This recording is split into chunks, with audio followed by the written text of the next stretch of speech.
I ask unanimous consent for 4 minutes of debate, equally divided. Without objection. Madam President, I actually believe that we make better legislation if we have two parties work together on something. In this case, we've crafted a piece of legislation that our party hasn't had any involvement in whatsoever. We tried. We went to the White House, and the president was very gracious in welcoming us and listening to us, but did not accept any of our proposals. And so we have before us today a piece of legislation that has the benefit only of one party.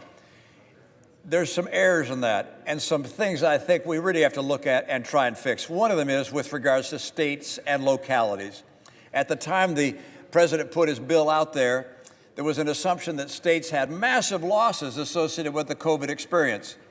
But the data that's come out since then has shown that, in fact, the states did not have those kinds of losses. Many states did not. 21 states are seeing rising revenue.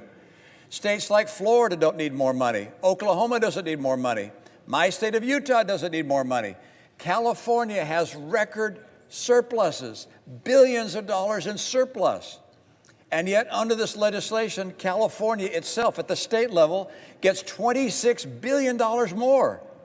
And in total, with its localities, it gets $41 billion. This is on top of their already surplus year. Think about that. We're going to be asking the American people to allow us to borrow money from China and others, pass that on to our kids and grandkids, so that we can send money to states like California and mine and others that don't need the money. This doesn't make any sense at all. So my amendment does a very simple thing. It says, look, you can spend all the money that the president's plan suggests in the way they suggest it, but each state's amount is limited by the amount of their revenue loss, meaning the gap that they had from 2019 to 2020 and then 2021, as well as any COVID expenses, as well as any Medicaid expenses that grew. So just limit it by how much they need it. That's all it does. So I ask that people on both sides of the aisle just get behind this so that we can save probably at least $100 billion to keep money from going to states and localities that don't actually need it. Thank you, Madam President.